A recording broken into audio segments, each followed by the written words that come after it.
You know, they call that house the murder house, and it still sits high on that hilltop in Llano, Texas to this day.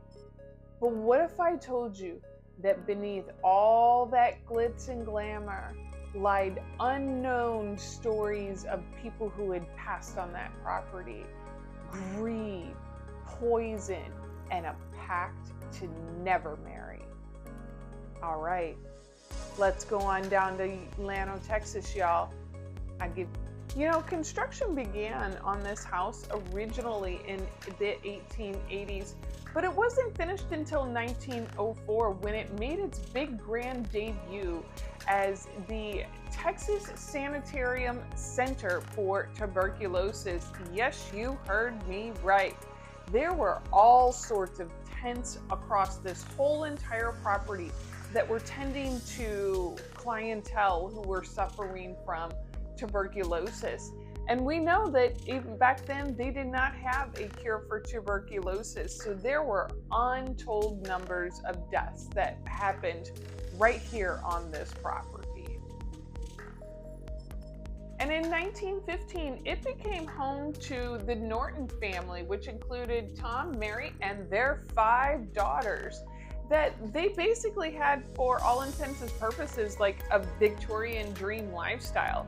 This was very lavish and opulent furnishings and tapestries, and they just had the best of everything. Their father, Tom, had done very, very extremely well in the granite business here.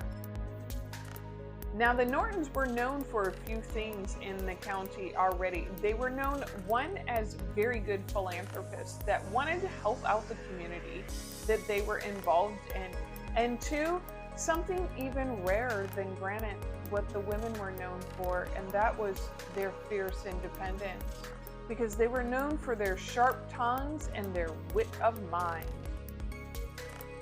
Unfortunately, in 1948, tragedy did strike the family when Tom, the beloved father, suddenly passed away, and the 5 Norton sisters got together and made a lifelong pact to never marry, and none of them did.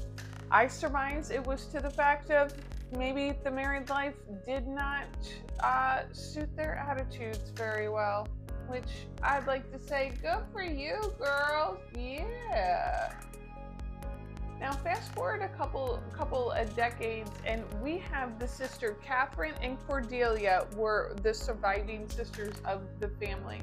But all of a sudden, they started to be seen about town with a very handsome young 20-year-old man.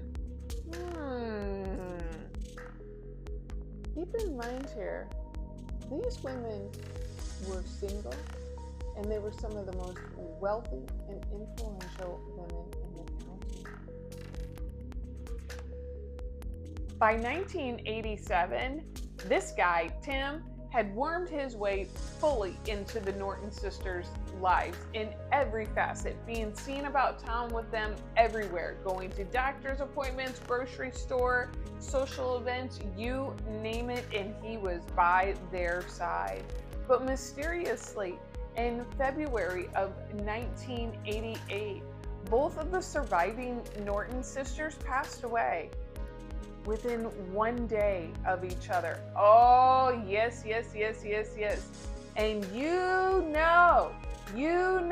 he scurried them both to the crematorium as fast as he freaking could.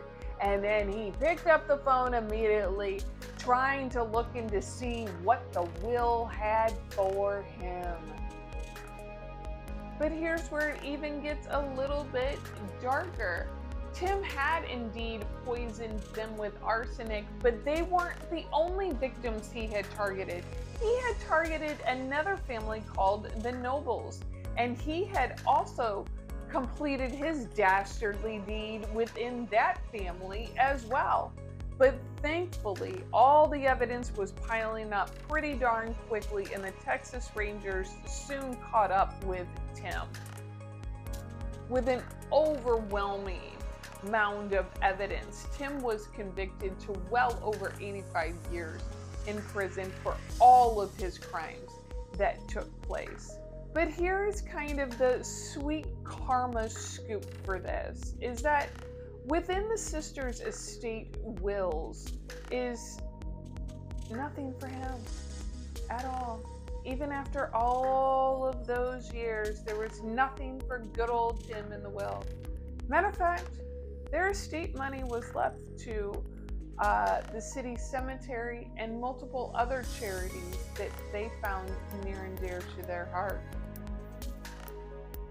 And another interesting fact about this property is no one has publicly ever investigated this house for paranormal activity.